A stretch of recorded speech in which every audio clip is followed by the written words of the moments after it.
Welcome to the Hello Sunday podcast with me, Nikki Hayden. This is the podcast that discusses everything self-development, spirituality and sobriety. And it wouldn't be me without a little sprinkling of humour. Whether you are just starting out on your journey of self-development or have been exploring these topics for years, are completely alcohol-free or just curious about living a more sober lifestyle, this is the podcast for you. Each week, I'll be exploring topics in both solo episodes and with some amazing guest experts. So if you like what you hear, then please subscribe, rate and review. So with that said, let's dive into today's episode. Hello, and welcome back to another episode of Hello Sunday. I hope you're all really well. I hope you've had a fantastic week. We have got a treat for you today. We've got a really, really exciting guest. He is the founder of Feedback Community Projects, which is a community interest company based in Bristol. He's been working with vulnerable people and at-risk people since 2014, using music as an engagement and therapeutic tool. And he's also a musician in his own rights. So welcome to the podcast, Farz Hakimifard. How are you doing? Hey, Nikki. Thank you so much for inviting me on. What an intro as well. Appreciate it. Thank you. No, it's so interesting. I can't wait to dive more into all this stuff. I know that, you and I know each other personally, and I'm a bit more aware of your journey. But before we delve into all of the cool and exciting stuff that I've just mentioned that you're doing at the moment, do you want to just bring us up to speed and give my listeners a little bit of a backstory as to, who you are and what's brought you to be doing all of this really exciting stuff today? Wicked. Well, hello, listeners. I'm Farz, as Nikki said. Where do I start? It's always an interesting one when someone asks you to speak about themselves, especially when I guess it's so complex and nuanced, the whole journey, and where to begin and where to bring the listeners in to get the right amount of context. But I guess I'll start quite early on in my existence as a physical being, spiritual being, having a physical experience, should I say. So my family left Iran when I was 5 years old for many complex reasons. Everybody in the family will tell you a different one, but yeah, we left when I was 5 under not the best circumstances. And that journey led me to feeling a lot of incompleteness in many ways, as most people do, but I guess something as drastic as leaving a country will impact you and give you a kind of a basis with which to look at that incompleteness and maybe give it an excuse or give it a point of, I don't know, disdain in some way. Essentially, moving to a country with a different language and all the rest of it can impact a young person's growth, amongst many other things, which I'm sure we'll get into. But through that process of growing, learning, dealing with many traumas, I guess now, knowing more about that journey, digging more into that in terms of, I guess, family, in terms of personal trauma, generational trauma, upbringing, all the rest of it, I hit kind of a catalyst point. I think that's kind of the same for probably most of us that chose to look at our behaviors, our patterns, our life choices. And that kind of happened, I'd say, between 2012 and 2014 was the continual process of that. I think there was many other catalysts, maybe even further, even to nearly 2015, I'd say, which is where some of the keener listeners will remember that you said that from 2014 I've been doing community work and therapeutic work. And there was an overlap between really pushing through, I guess, that veil or that fog of where I was at mentally and spiritually at that time. So yeah, essentially catalysts or a few catalytic points. Mm-hmm. And those catalytic points involved intoxication, involved alcohol and drugs. So, yeah, for sure, it was that period of time that allowed me to want better for myself. And that led me to going on a path of exploration. And I found at the core of it was founding my journey in community, in being of service.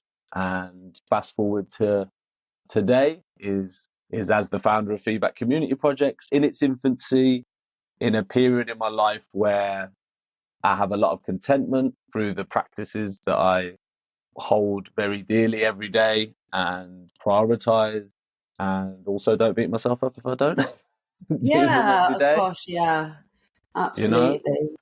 So you So I feel like mentioned that obviously you came originally, your family came from Iran and you moved over to the UK when you were 5 years old, which is super young. Do you have memories of that time? Is it something that you can actually remember, or is it more what you've been told? majority is just what I've been told. And through my Mm. kind of exploration into trauma and the mechanisms of how we kind of protect ourselves from Mm. trauma, I can understand why my brain has chosen to not remember a lot of it. Because in the earlier years, there was war happening where we were. So a lot of artillery, bombs, etc., etc. Also, during that time, I had quite a serious series of operations with regards to a condition that I'm going to butcher the name if I even intend to say it, but essentially it's, the soft part of a baby's head. So I Yeah. didn't have that. So if you don't have that, what happens is the brain can crush against the cranium and then it can make Wow. you either blind or die. So luckily, one of my uncles, one of many uncles, which we can go into at some point, and is part of why we ended up where we did, and some of the, I guess, the traumas and stuff. But one of my uncles spotted that I didn't have it, and that led family to kind of investigate further, which resulted in me having a few operations which involved kind of breaking of the skull and allowing it to kind of grow. Oh And my imagine God. like a few month old baby having that done. It's quite traumatic physically.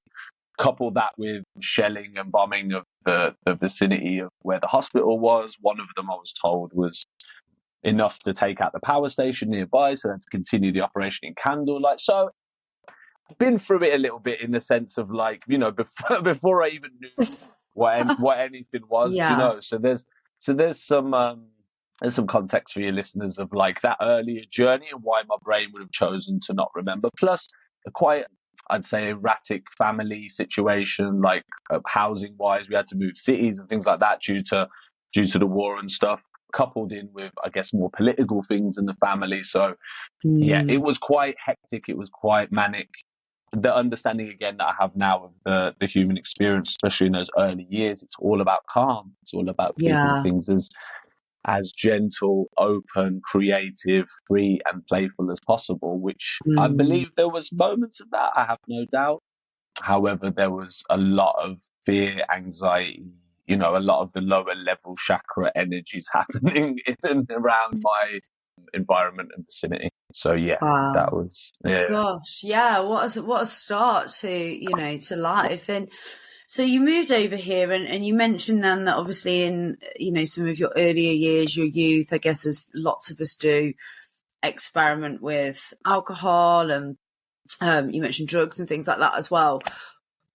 Talk us through that and kind of what you feel led to that. Was it based on those early formative years and the trauma you'd experienced, do you think, or was it just kind of youthful experience? And then what was the catalyst for you to change all of that?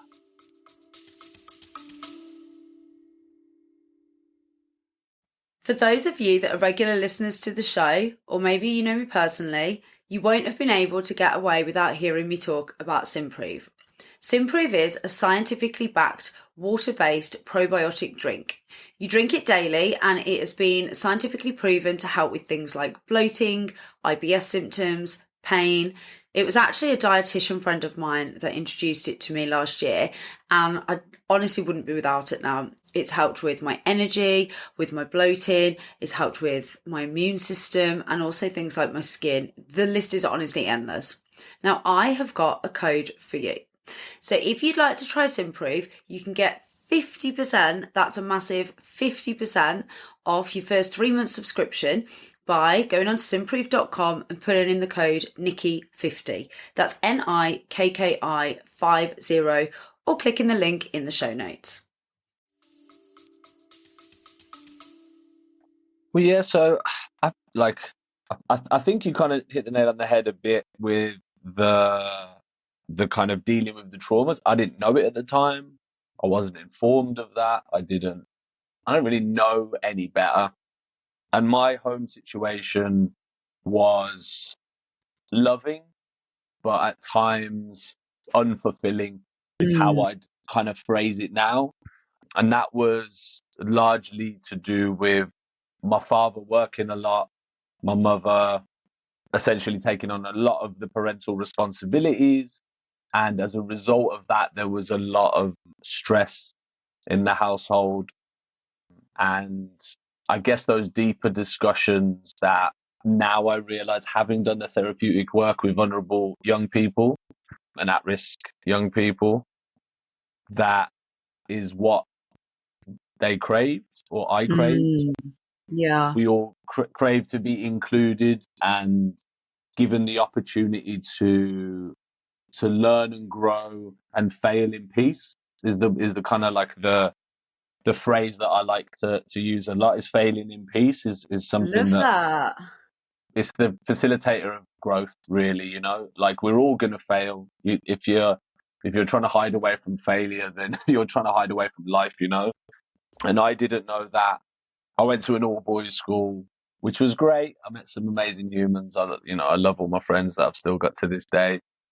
But the competitive nature of that place, and I think Birmingham as well. I mean, every city has its own, energy and dynamic. And I think Birmingham for sure was very kind of, I don't know how to phrase it, mainstream masculine, like what people would coin toxic masculine these days, or just kind of like, oh, I'm better than you. Oh, I can do more than you. Oh, I can drink more. I can drink more. I can take more drugs.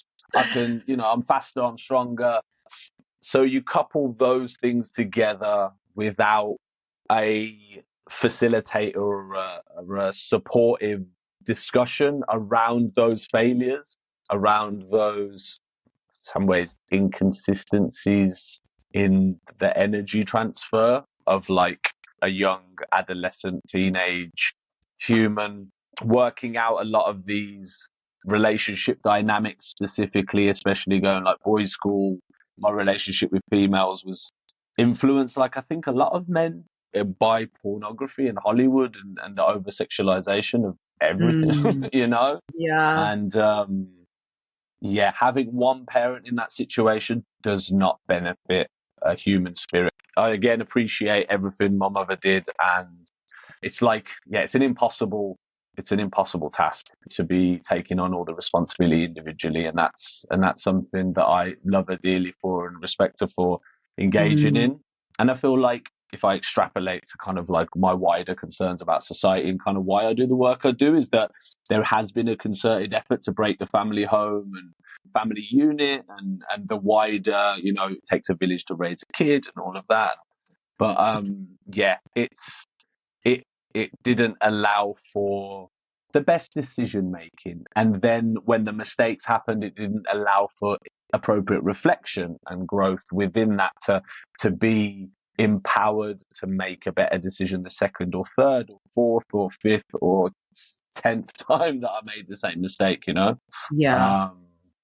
I guess you just kind of do what you can with the tools and resources and support that you're given. And actually, a lot of that is then numbing out or trying to live up to the expectations of your peer group and using alcohol and drugs to do that. And it's easy to see how young people can get carried away in that type of environment and that type of world. without the type of support, which we'll come on to in a moment, that you now give as an adult that you probably needed back then as a young person. So what was the catalyst then you mentioned between 2012 and 2014 was when everything changed for you. Talk us through that journey, and what particularly around that period of time was it that kind of changed your experience or your perspective?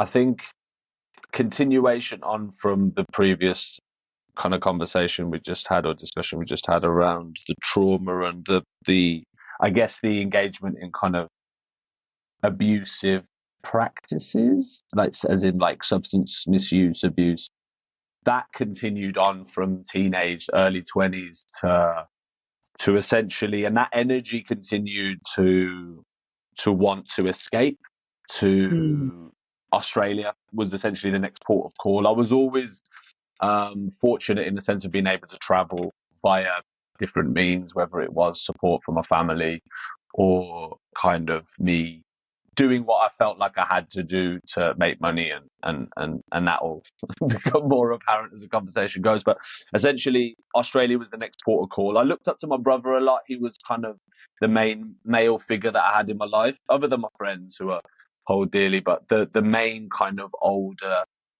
masculine energy in my life was my brother. So I kind of followed pretty much every lead that he offered me. So he went to Australia, did the traveling thing, came back, went back again, and I was like, oh great, I'm gonna totally go visit him. Sounds like it's amazing. Went there, had the best time. I was like, that's me. I'm going to Australia. That's gonna be my life sorted. So I did, moved over there. My brother incidentally moved back during that time, so then he had to get a new visa. But digressing a little bit, so I went out there on my own. He ended up coming, met loads of good people that are still friends to this day. And during that time, I continued to, I guess, make the same mistakes, is the simplest way of putting it. I continued to, go for easy money, and that led to me being involved in some illegal activity, let's say. I won't go into the specifics, but it culminated with loads of fun times, don't get me wrong. I had the best time, and I don't regret it in any way, shape or form. However, again, those were my mistakes to make and to learn from, as part of my journey. And that's why I won't ever tell anyone to not do anything, Yeah. I can only afford my journey and my perspective so that as and when a failure similar to mine, or as my auntie recently, she's an incredible teacher, shaman, all-round beautiful human, her and her partner, Chris, which I love very dearly, they corrected me with my language, and encouraged me to use appropriate language when I'm speaking about things, and that's further bolstered my desire for better. But to essentially say that it's all opportunities. Yeah. You take those opportunities. I use the word challenge, and even that can be taken negatively, and it's like just choosing the word opportunity, because a failure is an opportunity for growth. It's not the end of the world. It's not a point to beat yourself up about. It's a chance to kick on. It's a chance to take that signal from God, higher power, whatever anyone wants to call it, and push forward. So essentially, I had a summer of a lot of enjoying myself, self-indulgence. In the grand scheme of things, I guess it was heavy self-medicating, because maybe at that point on my journey, it was so long, so much of unaddressed trauma at that point. My mid-20s, the universe, spirits were like, are you gonna have a look at this now? Are you like gonna acknowledge it? So yeah, I had a summer of really enjoying myself, which ended up in what most people would call a couple of paranoid episodes, what I would call signals from higher powers in the spirit realm to address some internal conflict, the trauma, the choices in my life, the decisions I was making. A lot of the quote unquote paranoia, what I believe to be the spirit realm speaking to me, was based around materialism, was based around over sexualization of friends and relations, like just essentially all round bad human choices. Yeah. And not that I was inherently doing anything evil or what, like it was no malice in the decisions I was making. It was just, now looking back retrospectively, just choices that are not in the true essence of my spirit. Yeah. And I believe the human experience as a whole. So I was getting messages like, yo, bro, stop doing loads of drugs. Stop doing whatever illegal activity you're doing. I was going to say that. Yeah. Stop doing whatever illegal activity you're doing. Don't need the easy money. You're better than that. Like, stop degrading every woman to a sexual object. You're better than that. Like, just giving me those signals. But because, again, I'm an individual, I'm a spirit unto myself, without a collaborator in that, it's really difficult to have the actualizations on your own until you have the conversation, until there is someone to say, like, have you thought about this? Could it possibly be? I experienced this before, and it meant, and it was at that point I realized that maybe I didn't have the right people around me at that time, and that something needed to change. And it just so happened my visa was kind of running out in Australia as well. And I've got some BS visa to stay there, some student thing, doing hospitality, which was kind of what I fell into work-wise, which I enjoyed. And it was more the human element of it. I was like, oh, like, as time's gone on, I realized the reason why I loved hospitality wasn't because of the free booze, wasn't because of the ego. Sure? Well, it wasn't. It was, in some ways, it was the control, because I was in like managerial. So like I would immediately go to like a managerial. Like my first ever bar job, Nikki, was like straight from like one bar shift to manager. Wow. So it was like, what do they call it when you're like, yeah, Like a baptism of fire straight into yeah. It was more like, wow. it was kind of like, I keep thinking of Fall from Grace, but that was like later on. But I kind of like it ended up where I had all this like power and all this ability to do good though. So I was making, birthday parties. I was making sure everybody was like having the best time. And I guess that goes back to my like Iranian heritage, and we're very hospitable humans. Like, Yeah. I'm sure a lot of your listeners will know an Iranian restaurant or been to an Iranian restaurant or whatever. Like and if anybody has been to the country, like, they will know as well. And I pray every day that at some point in the not too distant future, it will become a place that we could all easily access, and it'll be a fair and just place to visit. But I just love making people happy, and I've now realized where my spirit deserve to be in and amongst the madness and the chaos of this world. The hospitality gave me a taste of it, but I didn't realize what it was, because it was draped in ego, it was draped in materialism, it was draped in power dynamics and things like that. So I, again, went for that as an angle to appease my parents. So I'd be like, no, I'm going to go study. I'm doing hospitality, like when really my heart wasn't in it. And then there was a culminating point in, I believe it was 2012, where I had to make a decision to basically leave Australia, because I had a clear signal from the universe that you're done with this. You're done.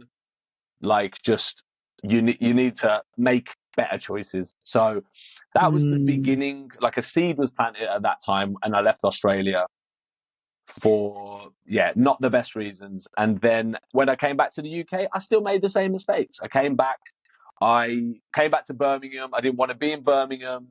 Another catalytic point happened with family that was quite upsetting, that took me many years to get over, involving family and money and stuff, and it hurt me a lot. So during that 2-year period, I really started self-medicating heavily again, but having more episodes. And I was like, oh, it's just the weed. It's not alcohol. It's just the weed. Weed's the problem, not me, not my spirit, not my soul, not the unresolved trauma, none of that stuff. Which, again, at that point, I still didn't really compute all of that stuff, and I hadn't become fully aware of that part of the journey. So I was cracking on. I was managing bars in London, having a great time, in and out of relationships, because I hadn't healed and I didn't love myself, so I couldn't love that other person. And I'm grateful for them. There's like, especially one of those individuals that saw me at one of the worst times, and she was going through it as well.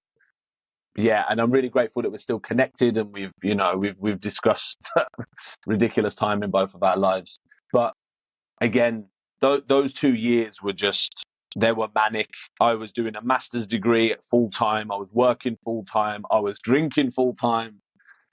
It was messy. Waking up at the end of the tube line, then waking up and going, oh shit, and then waking up at the other end of the tube line. And I swear one time I did it like 3 or 4 times, just back Oh and my forth, gosh. because I was so burnt out from the course.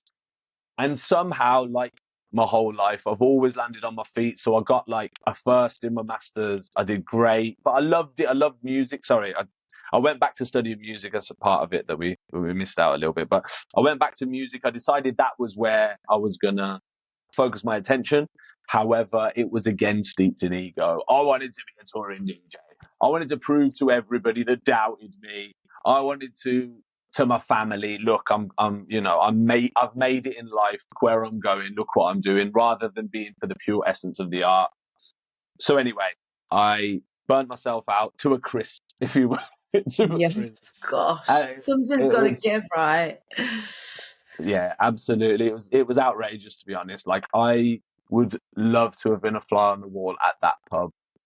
I was hitting it hard, and there's one human on the early stages of I guess I call it my recovery. It's not recovery in a 12-step sense, but we'll get to how that plays a part in my journey as well. But a friend of mine, Anna, I met her through another mutual friend that he was partying a lot as well.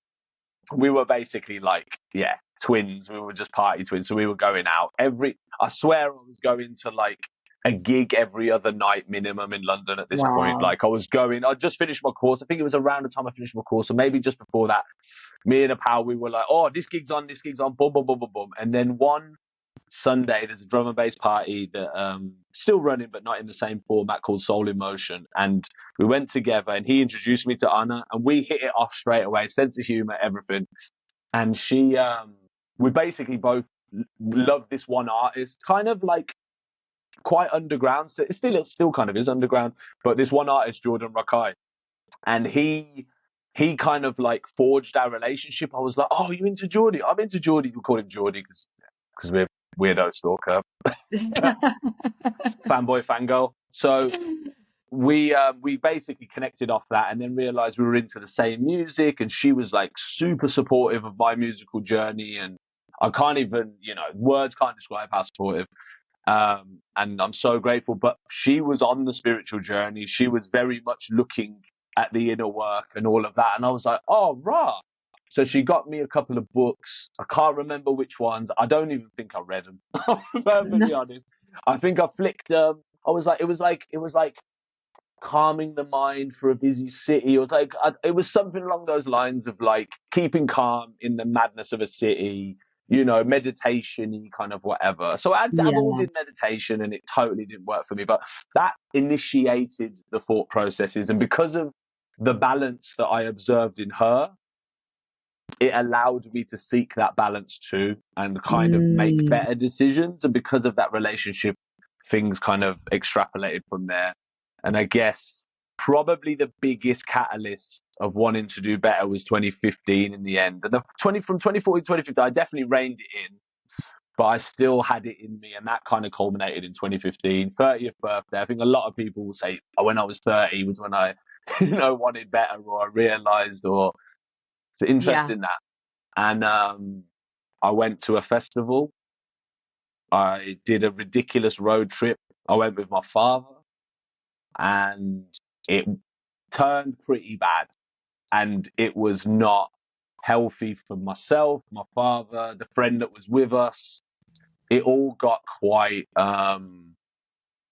dark, and upon returning, I won't go to the nitty gritty of it. It was loads of substance misuse, and that was triggering to my father quite heavily for reasons I found out later down the line. But he ended up leaving early from the trip, flew back on his own. fell out with the friends that was with me on Wow. both at the festival and then on the journey back, which we've totally, reconciled, and Yeah. I'm going to visit him in a few months. But that period then resulted in massive friction between me and my sibling, my brother, which resulted in a fragmenting of our relationship. Essentially, me alienating myself from the family, like just becoming completely detached, and that loneliness, that feeling, which I had actually had previously when I was in Birmingham. I'd kind of done the same thing due to the family stuff. At that point, I kind of siloed myself off, but I was in a relationship at that time, which was way more healthy. That she super encouraged, better practices all round, and just an awareness of like everything. I'm talking like from language to food to exercise, many different things, to just all round deliberate intent, and that Yeah. led me on my path of just becoming a way more intent human, because I felt like at that time I was punching above my weight. She was way more attractive than I was, and like in order to like keep up with her, and I guess it was steeped in lack of self-worth, the reasons why I embarked so heavily on the kind of engagement in the awareness. But I didn't realize then that was part of the foundational kind of construction of my well-being, and therefore Yeah. my spirit becoming content, and for want of a better phrase, enlightened. Do you know what I mean? Yeah. So There's normally a person as a catalyst, I think, as well. I think back to my journey, and everything that you said resonates in terms of like the little breadcrumbs that you were kind of following, and you were, starting to think in a different way and approaching your 30s and everything kind of becoming a little bit more, look, I need to rein this in. But normally in people's stories, and it's the same in mine, there is a person that either for good or bad will help to change that. And then somebody that becomes more of I guess kind of a spiritual guide within your life, and somebody that helps to open that up to you, because unless you're really, really intentional, you don't find this stuff on your own. It takes other people to teach us. And how interesting that now you have become that for other people. Yeah, it's weird because I'm giving props to the people that positively encourage me, and I think it's just as important to give props to the people that gave you the negative reinforcement that I don't believe is a thing. Like I don't believe in it. However, when it can become a catalyst to better, then it deserves to be acknowledged. I don't know about commended, because that's not the right word, but yeah, it deserves to be acknowledged. For example, my brother in that time was going through his own traumas and dealing with his own issues, and the alienation that I said I kind of alienated myself was a little bit enforced by the fact that he was so cutthroat with his language and his articulation of how he felt I should have been living and acting and all the rest of it. Specifically, I remember a phrase of him saying, "You only do youth work, you only do community work to say you do community work. You don't actually care about those people. You're only doing it to say that you're a good person, because you're not a fucking good person." And that was like, raw. So when he's so when he said that cuts deep. but I mean, I know he can be quite black and white, your brother, but that's and did that cut or did that hurt because it's something resonated with you at that point? You know what? It didn't hurt because I knew what I was in it for. So even then I knew I'm in this because you can't work with vulnerable kids and not be in it for them. You just can't. No. Like if you're not, there's something very, I don't know. And I don't believe that people can just be born evil. That just doesn't. It's not possible. Like there's something sociopathic that has happened as a result of like serious trauma and neglect and all the rest of it. Yeah. So I think that to me, when he said that, I was like, you don't know me so much. Like the amount that we are kind of apart in our thinking and our understanding of each other and our where we are at in our lives is just mind-boggling. And hindsight and retrospectively, I can completely understand where he was coming from, because we didn't talk much. And he would always alienate himself. That was his tactic. Whenever anything happened, he'd be like, see ya, I'm off to Australia. Oh, I've moved to another town. I don't speak to people for weeks. And my mum would be like, have you spoke to your brother? That's my impression of it. Have you spoke to your brother? He's not returning my call. Is he okay? And I'm like, yeah, mum, he's fine. Like, I don't know. That's just what he is. That's Deuce. That's what he does. He just, runs away. he hides. Yeah, he hides, and that's a coping mechanism. That's part of fight or flight. That's 50% of fight or flight. Yeah, it's defense, isn't it? Yeah. Yeah. So anyway, so that the words never hurt me. It was just more that, wow, I'm this far apart from him. Yeah. But it also lit a fire under my ass that, no, I do love this work. And it made me double down on the work to a fault almost of like choosing that over what he believed my dad. Oh, you're choosing to do that stuff, but then neglecting your dad.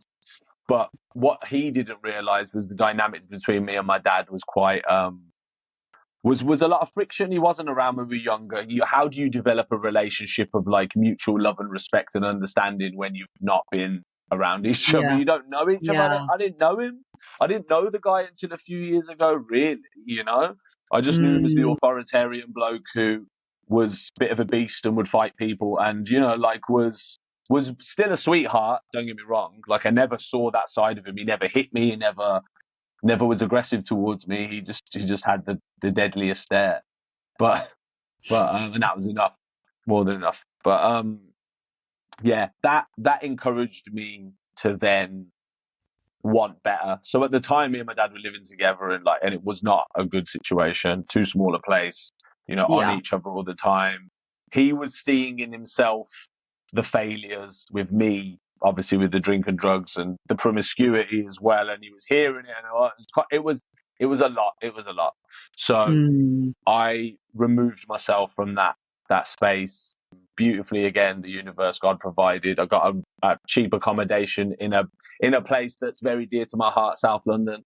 So I moved from North to South London and had everything just kind of started to make more sense, and spending more time with good people, and starting to kind of draw back from those behaviors. And I guess one of the most impactful was the partner that I'm currently I'm looking for an upgrade.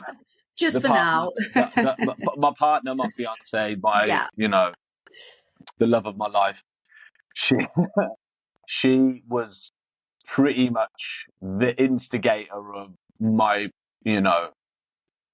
dedication, almost obsession with then community and well-being and a higher power, and that whole the whole spiritual experience, in a sense, because she was in AA.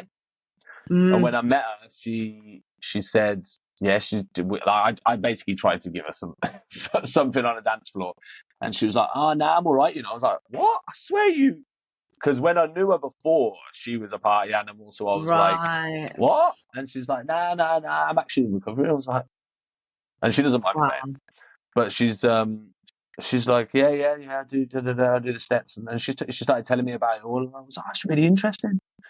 And the one thing that really poked out at me when she said it was being of service. And she said about a sponsor-sponsee relationship, and something just clicked in my head. I was like, that's like what I'm experiencing with the young people. That energy exchange of me being there to support them, but then them in turn, as a result of me having to be consistent with my love and my energy and my time and my words, that was that same energy exchange.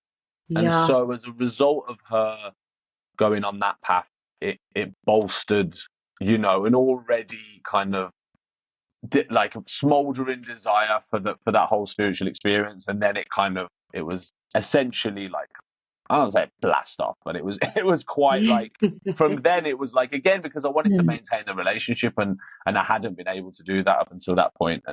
And when we did finally come together, it was one of those where, oh, this is the point where you fix up, Farz, because she's in AA.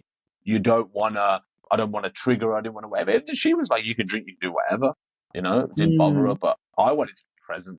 I like, and what I understand of alcohol now, it's like, it's not being present. Like No. it's This is it. And I think this is what so many, and there's a bit of a, what's the word, like cliche, isn't there? From Bear Pills to Bear Grylls and all that sort of stuff. And, people finding spirituality when, they give up alcohol or give up alcohol because they're spiritual. And you can't deny the intrinsic link between the two, and how actually most people do use it to numb out, whether they realize it or not. And in numbing out, you can't ever have a true spiritual experience as a human being. And to go through life not experiencing that is really sad, I think. So for people that have either gone into recovery or just quit alcohol, a lot of the time they will find themselves a lot more spiritually connected, a lot more present, a lot more able to sustain better, stronger relationships and support the people in their lives. So amazing that she could do that for you at that time while she was going through it. Props to her for going through that. So with the youth work then, talk us through exactly the sorts of people that you support, the sort of support that you give. And also I'm really interested in how the music comes into it, because it feels like from your story that you have what I would call sort of follow the cosmic breadcrumbs. So, you've got the service piece, even from your early days in hospitality and just your cultural background, the music that you were dabbling in through your own admission for Veiled in Ego. But actually, eventually, this has all come together to create the work that you do now. So talk us through that, and then through the new projects that you've launched.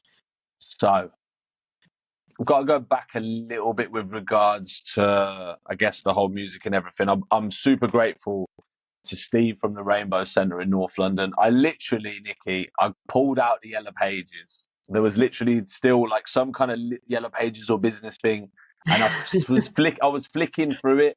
It was at my dad's place. Well, yeah, the place that me and my dad had in North London, and I was just looking through it, and I was like, let me just find the community centre. Let me just find something, because like I'm on my path to have a master's, and then later on I did a teaching qualification as well. But like the master's was enough for me to prove to prospective employers or whatever that I was gonna have the skill set and the understanding to be able to provide something to their community. So I just literally, mate, I called, emailed, did whatever to like every single community centre that was under the sun at that point in London. And pretty much the answer was either nothing or sorry, we've got nothing going on.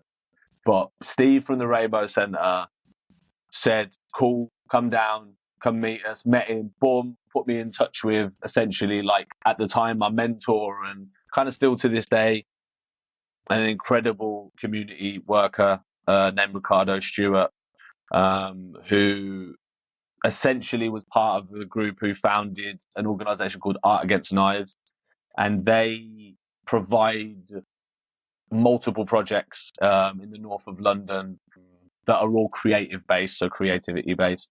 And it was through the work I did with them and my inclusion in their project called The Lab, which is now 8 years and a few months old.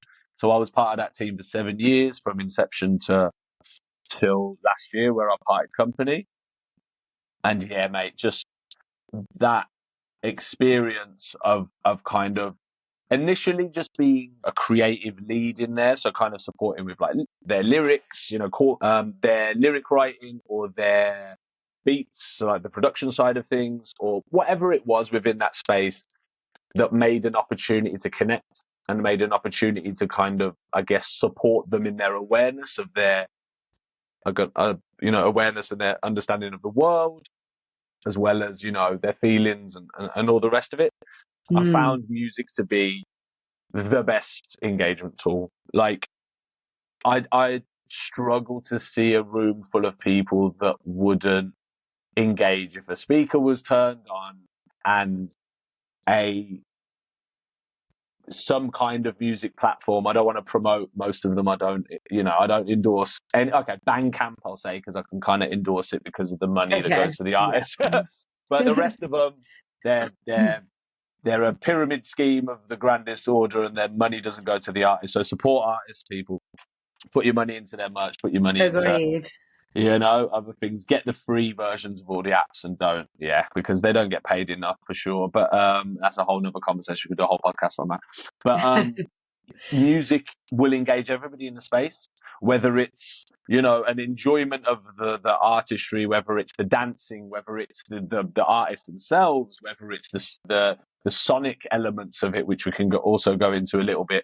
But the whole thing, music is just transcends. It just unifies people, and I feel like that's why there has been a concerted effort especially over the last however many years, of shutting down of music venues and different regulations around sound. And even when in the 90s the Repetitive Beats Act, and they tried to stop raving from happening, like the pre-rave scene, and it will never die because music is that important and spiritual and therapeutic to people. But essentially I saw that potential, and I linked it with my raving days. So I was like, my brother showed me old school music. Well, he showed me all the music that I ever really knew, to be honest, for the most part, other than bits and bobs. But for the most part, that the rave culture, I felt completely at home, because it was multicultural. It was peace, love, and unity. As the late great MC Fat said, like it was that safe space to be yourself and just let go. And I realize the therapeutic benefits of that now, which is kind of why I'm doing the work I'm doing currently. But yeah, music is probably for me the number one engagement tool, I think, to any vulnerable person. I think, and kids, younger people specifically, because it draws their attention so much, and there is a reference point and there is a cultural element to it, and you can kind of engage on that, societal level as well, especially with like drill music being such a, vilified and demonized thing, as gangster rap was, as rap music was, as going through history, any reason to vilify the working classes, the black and brown people, any lower class. I try not to get sucked into the race dynamics and stuff, because it's, again, I believe it's not conducive to the community spirit that I want and desire for people. So yeah, just working classes, the class divide, just exacerbating already tensions in the lower classes, So yeah, music is life. No, I agree. I totally agree. I think, I grew up in the rave scene myself, and you're right, it transcends classes, races, it brings cultures together. I've never been to an unhappy rave. I've never been to a rave where people have been fighting or arguing. You tend to only sort of witness that in alcohol culture, in, bars and pubs and that sort of stuff, where music's involved. And yeah, people can attribute that to quite a large portion of the people being on drugs in those venues. But actually, beyond that, I've been to sober raves since I've, cut back on alcohol, and it's the same. It's exactly the same atmosphere and environment, and people just are brought together because of the music. So yeah, I totally agree with you. And I think it's so interesting to use that as a tool to help younger people, because I guess sometimes, talking therapies and things like that can be quite intense. They can, I'm guessing, sort of put people off opening up. They can be too much, especially for younger people, to want to kind of relive trauma and go through all that stuff with, sitting in front of, I guess, what they perceive to be a stuffy counsellor or stuffy youth worker in their 50s with coffee down their shirt and talking about their childhood. So the work that you do is so different and so forward thinking, and must engage them in such a different way that it does just breed, better results. Absolutely. I think it still, though, requires the right team to make it happen as well, And this is the nuance of the human experience, is that you put 10 different people in a room with the same vulnerable people, with the same equipment, and you'll get, get completely different result every single time. So I'm very grateful for the team that built and continued to grow that project in London, and therefore mold my understanding of the therapeutic work when it comes to vulnerable people, nurture and encourage it, and then allowed me to kind of take my ideas and do it on my own. That was the struggle always, was, not being heard. And I think that it rings true throughout society, and I think that rings true for young people, is that, they might have ideas, they might have feelings, they might have thoughts that they just don't feel like they get heard, Yeah. and it doesn't even matter if any action happens specifically about those requests. It's like feeling like you're heard, and kind of being able to go on a journey with someone and communicating clearly, and feeling included at every stage. And that's not to say I wasn't included, I was, but there was times it got to a point where, you have to make a decision and see where your energy is best served.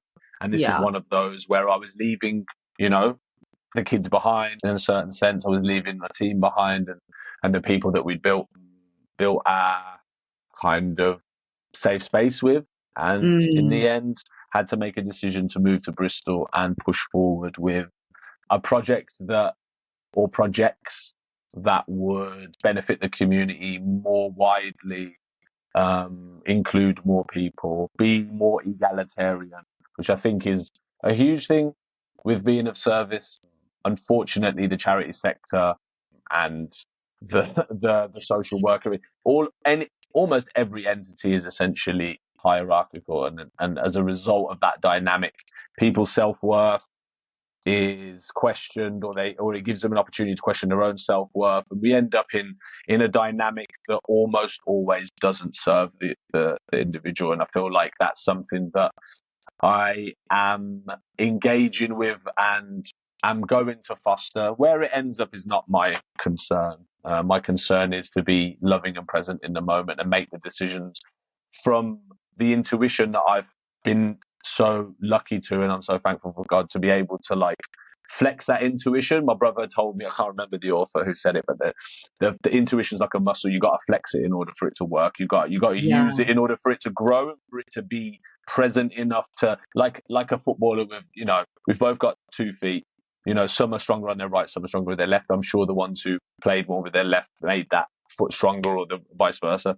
So you have to use it to be able to say if it's any good or not, So at one point, again, on that journey around 2014, 15, I just started to listen to my inner voice, the loving one that said, buy that homeless person food, call your nan, don't put that thing off. And as time went on, the more and more I realized it was a truly loving voice. Like, I was making those decisions because without any intention. There was no intention other than it just felt good. It felt like it was loving. It felt like it was moral.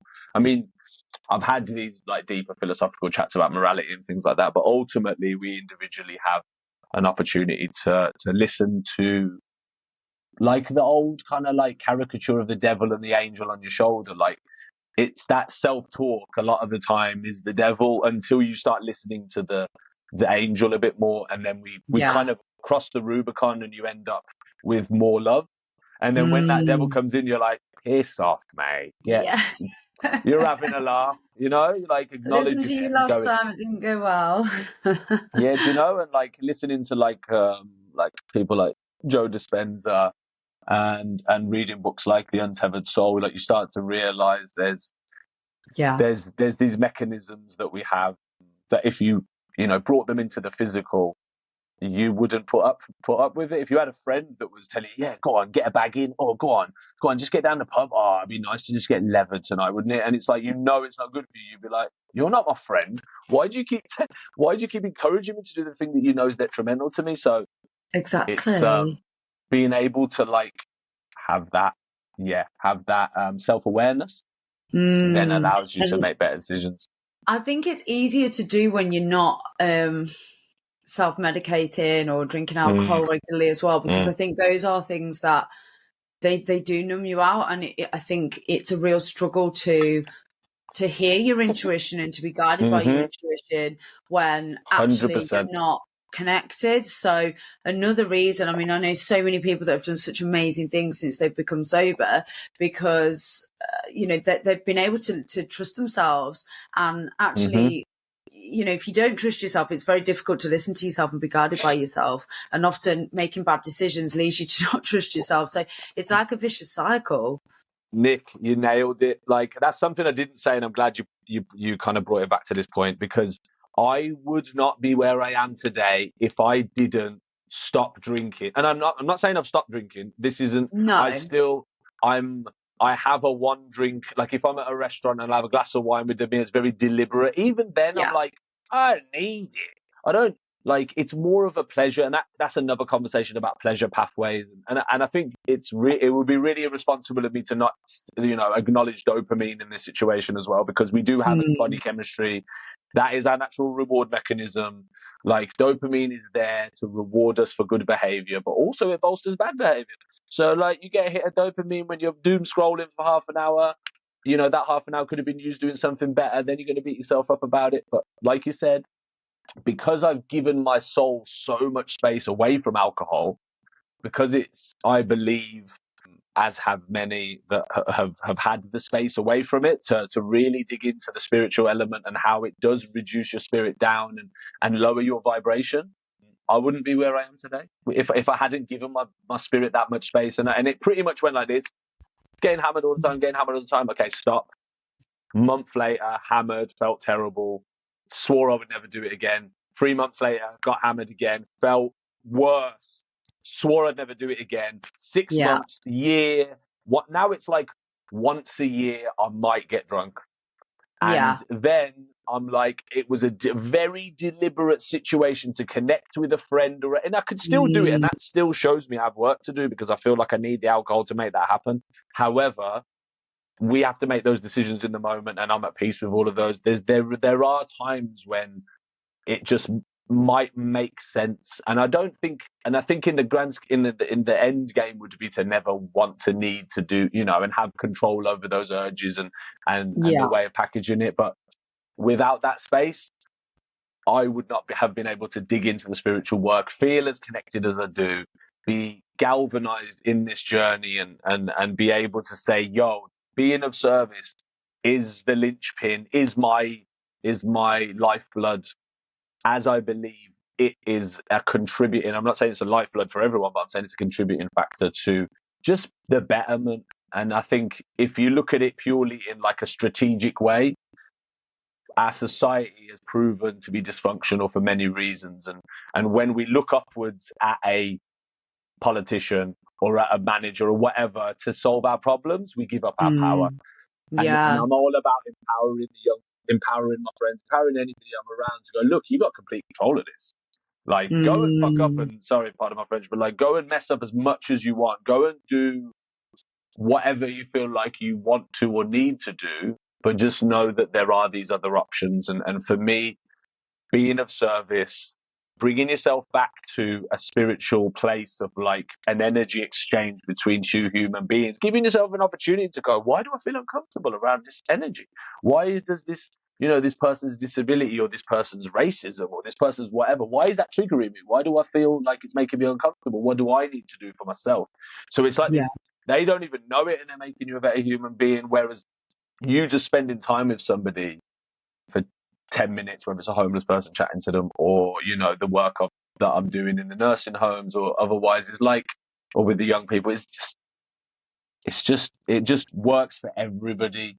But I will say the unfortunate thing about that, in a sense, for especially for people accessing that space, and I will acknowledge, is that you almost may never see the benefits of what you're doing. And that's the most beautiful thing about it,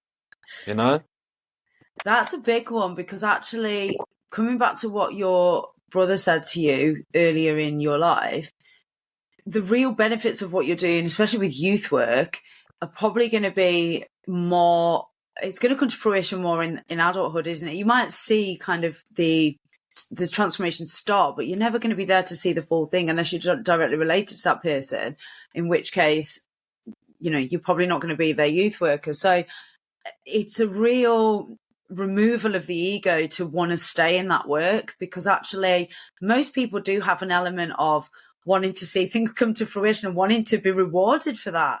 And actually this is almost work without the full reward, because you are starting to see it. But yeah, you're right, at the end of the day, that's not going to be, you're not going to be sat there when they've got their kids and their family around them and they're clean and in a good place or free from generational trauma. You're only going to see the green shoots of that, aren't you? I've never really thought of it like that. Yes, I yeah, I came to that realization after a while. Again, I didn't even have the awareness for many years of doing youth work for that. But when certain young people would come back and go, "Oh, that 1 hour a week or 2 hours that I'd be there or do this or that, it changed my life," they'd come back 4 or 5 years later. Mm. Um, and it was as a result of that, like really reflecting on that in this reflective spaces that we would so beautifully hold at the end of sessions and stuff, really made me want to just look at why it might have bothered me or why it didn't bother me that I would never see it, And in the end, I realized Yeah. that self-love was the reason why I didn't care, you know? And as I've dug more into the spiritual stuff and found the kind of the cone of enlightenment, if you don't know what that is, Google the cone of enlightenment. The more that your spirit is content, accepting, joyful, full of love, and eventually the top of the cone, enlightenment, surprise, surprise, is is you look at the terms and you can relate it and go, oh, I'm just accepting that I may never see it, but I'm confident that I'm just loving and that's enough, and God's going to Yeah. do the rest. So, and that plays into, I guess, the wider societal things as well, because if we keep wanting corrupt entities and the power structure to want to fix the problems that it's created itself, then we're giving up the power when we could just Mm. donate time and energy. And there are amazing projects that I'm hearing about, such as One Small Town, and concepts that haven't yet taken off that seem amazing, like just donating time. Imagine one town, they all put 3 hours of their time in. That's they're 10,000 people. That's 30,000 hours, approximately, let's say £2 million worth of whatever. Can't remember the exact statistics of how much money per month that is of free labor. You could start a business, make it super profitable, then use that money, and then next thing you know, you're running the whole town. Do you know what I Wow. mean? It's like Yeah. it Yeah. can be done, but it requires love. It requires trust. It requires us drawing out from the dynamics that society has created, and hence why I started Feedback Community Project. He said to Yeah, me, let's "Look, talk about that, because I don't know a huge amount about this. I know when we sort of last spoke on a personal level, it was something you were sort of just really starting out on. So yeah, talk us all through it. Like, how did it come about, and what's the focus? so I've had these. I just have ideas all the time. My partner's like, okay, thanks for that idea. I'm like, because, and then there was almost never any action. It was like, oh, I've got this idea. Yeah, She's like, cool, wicked, all right, cool, thanks. And it would just just used be to it like, now. she's just used to me, like, I've got this idea, I've got that idea. So I started to write them down. A couple of them I already got off the ground. So my partner's nan was in a nursing home. I went there and realised, right, it's quite bleak in here, Nan. What's going on? Is there any tunes or anything? She's like, oh, no. She's like, oh, no, it's pretty dead in here. Like, we've had someone come and play guitar and sing songs once in like a year or whatever. I was like, nah, forget this, Nan. I'm coming in. So I brought my decks, started playing tunes for the elderly. They loved it. So I'd go as regularly as I could. And yeah, that started kind of a project that was very dear to my heart. Then COVID happened, so a friend of mine got a silent disco company. Shout out Loki Silent Discos for all your silent disco needs. And shameless plug. So they offered these headsets, so we got them into the nursing homes. I recorded the set and then sent it to the nursing homes. Just an FYI, so nursing homes are not great at technical things. Just in case anybody wondered, like, did they have an in-house technician? They I did not. can't imagine. Yeah. Sound tech in the back. Yeah, oh, so funny. So that with a lot of struggle, we ended up making that work. So that got parked after my partner's nan passed away, unfortunately. So then what we did was I continued it on for a little while, and then I parked it and said, I'm going to come back to that. I even named it after a catch disco. Oh, And yeah, essentially that was, to me, was like, it felt beautiful to be part of that, and seeing the change in people, like seeing the Parkinson's like slow down, and seeing people with dementia snap out of it. It was magical. wow. So even though I sidetracked to a little story, I went into the nursing home one of the early times, and there was a guy, I think his name was Frank, and I put all my stuff down, and I'd already come and done it a couple of times, but then he just started staring at me. I started muttering, I know what your game is. And I was like, is this guy talking to me? And he just went, yeah, you know I'm talking to you. And then started this tirade of how he knew I was there to like fleece all of the elderly. He knew my game. He knew that and I was just like, play cool, Farz, just keep playing the music, don't worry about it. And then during like the back end of the set or whatever, one of the nurses came and was like, Frank, what's going on? He goes, he's here to do something. He's here. I know.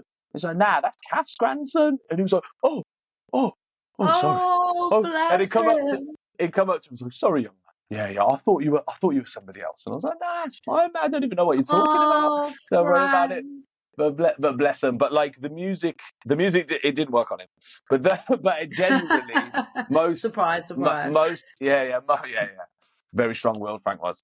But like the response I saw from there, I was like, wow, this is amazing. I thought maybe the young people could benefit from that. And that's kind of how, or part of how, the flow of feedback community projects is working and is in the kind of processes to get to. So I'll tell you the core of it. So that project's one of the core offers. So it's bringing music to nursing homes. That's DJs coming in and playing music. That's individual instrumentalists going in there, or like sound healing. So like gong bath, or more directed kind of like frequency stuff. And I'll get into that in a second. And then the other offers is that I'm doing ad hoc youth work. So young people, let's say, that are in the network, family, friends, or whatever, or, you know, maybe have had their funding cut or something through other organizations, they can get in touch with us, and then we can look at the availability of myself, and in the future other mentors, to work with them. And that's mainly in a music kind of mentorship. So in studios, or, you know, with their artistry, DJing or whatever. But then that will culminate, that work for the music, into an event called Feedback. So I held one event at Rich Mix in London pre-COVID, and then obviously COVID happened and we couldn't do another one in Bristol. So now in early March, mid-March, we're going to have the first Bristol Feedback, which is based on an event called CDR, which is an amazing community event that brings musicians and artists to a space for a talk, a seminar, and then what they get to do is play their music on a club system. So that combination was the inspiration for Feedback. So young people don't have that. Imagine you're 13, 14, 15, you started making music. When are you ever going to get to know what your club music sounds like? When are you ever going to you're just not gonna. So how many of those are going to fall by the wayside by virtue of not having that opportunity? So like, well, kids need this. So me and a friend, Alex Martin, who was working at AAK with, was a beautiful human, collaborated on that project, and now the project's going to run in Bristol.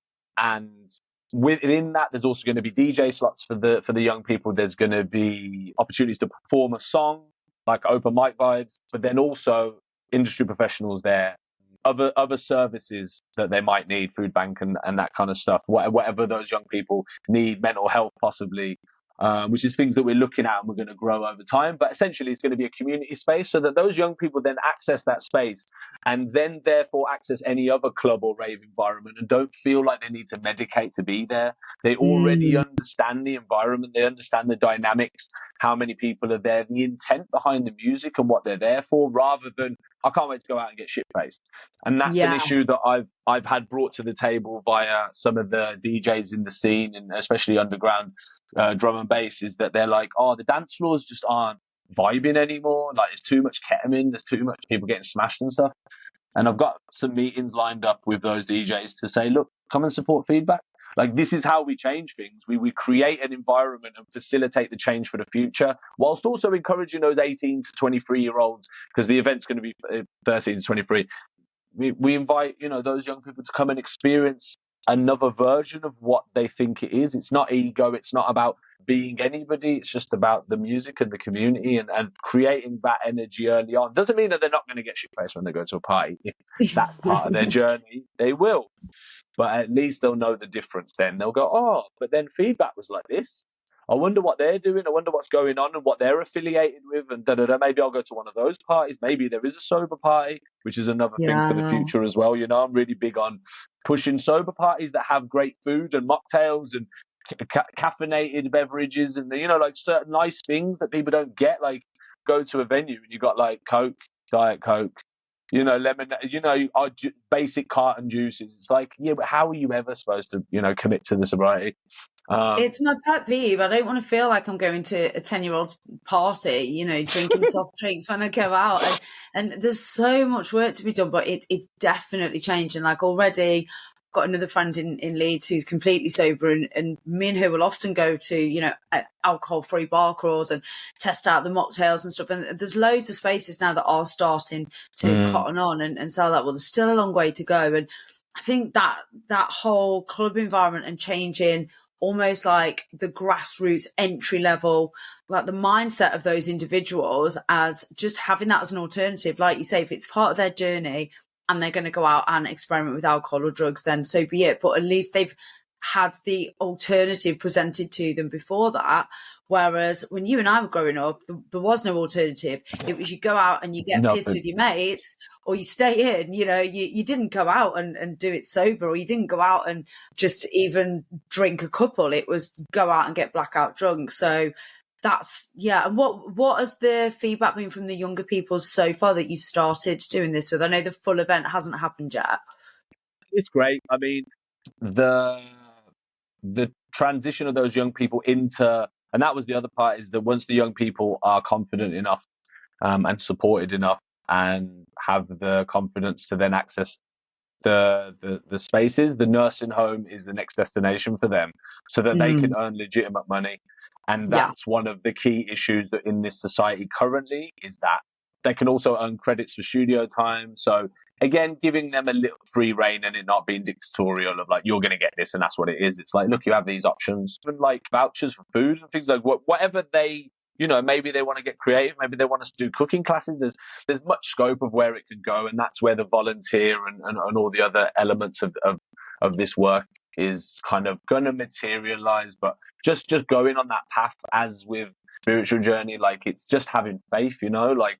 And I think the linchpin of being able to just start a community interest company, cut back on my hours at work, fortunately saved a little bit of money because of like shared living in London, having to dig into those savings to make this happen. And I've got complete faith that God will provide the circumstances and the opportunities to be able to then, and we'll continue to, I should rather say, to grow it and see these young people feed into the nursing home projects, and then that money feed back into the feedback event, and then that money then will feed back. And I have loads of other funding sources, and that's one of my biggest pet peeves with the system, is that, you know, the charity sector and all the rest of it, they're like, oh, please can I have some money, or like Arts Council can have some money, or National Lottery can have some money, when you could just earn it yourself.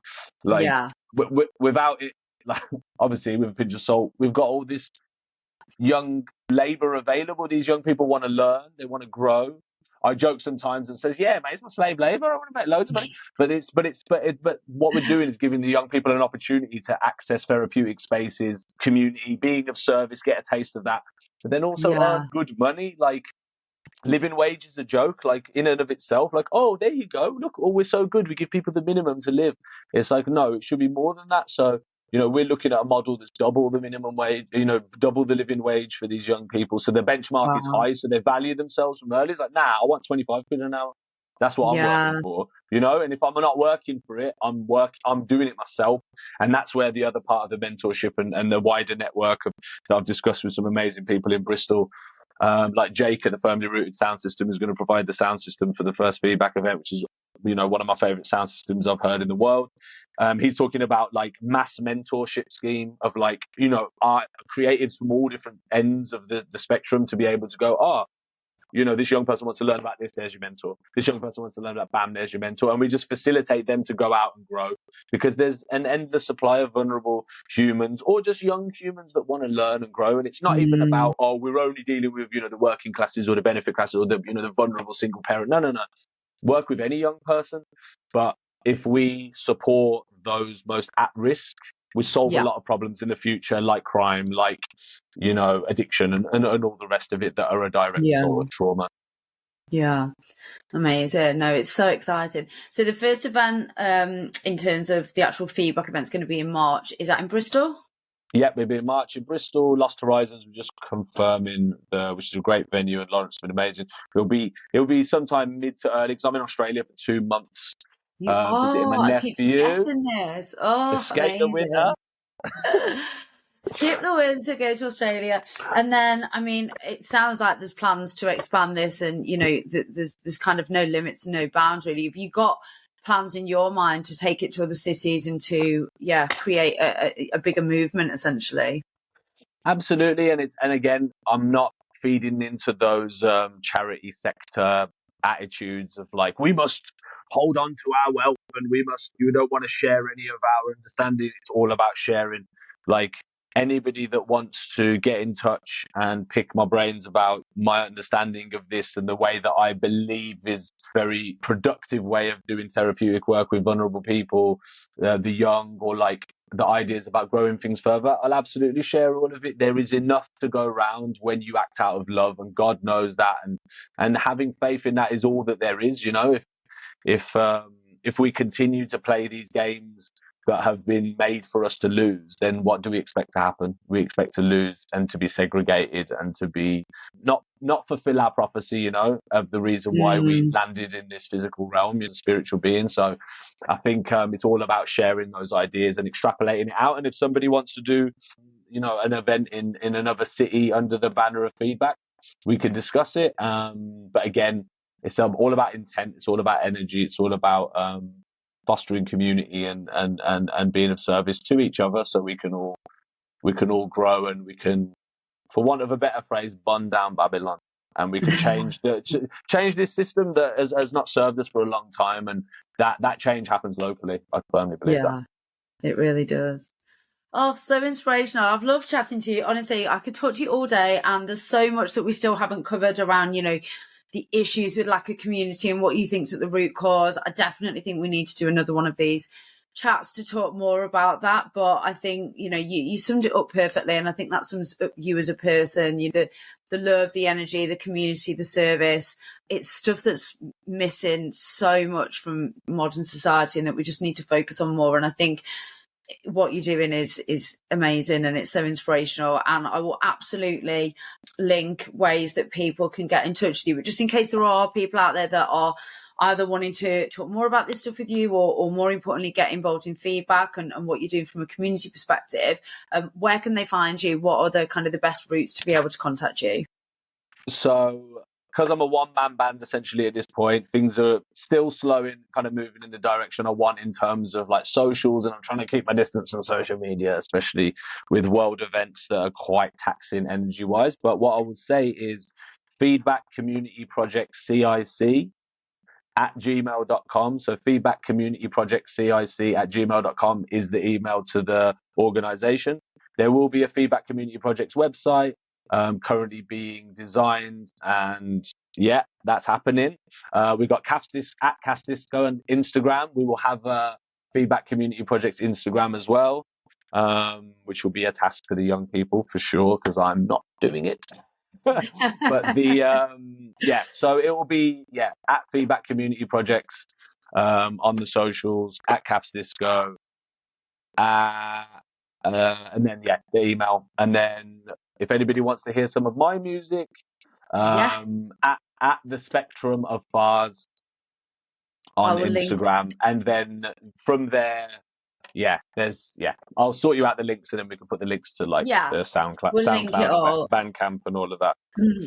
Because definitely, and you know, just touching on what you said earlier about supporting artists, do that in the right way, guys. And I'm sure that linking through to Farz's profile, if you want to hear more of his stuff, it will have all the relevant channels instead of feeding into the ones that we don't support. Fantastic. Thanks, well, it's been an absolute pleasure, Farz. And like I say, there's still so much that we haven't spoken about, but it's such a pleasure to talk with you. And I'm just so inspired. I'm sure there's going to be loads of people out there listening that are super inspired by what you've said today. And you're just a breath of fresh air, my friend. So thank you so much. Thanks, Nick. Thanks for having me on. I look forward to part 2. Oh, you're so welcome. Have a great day. You too. Bye. Cheers, mate. Thanks for listening. You can find us on Instagram at HelloSundayPod, or you can email us on hellosundaypod@outlook.com. Have a great week.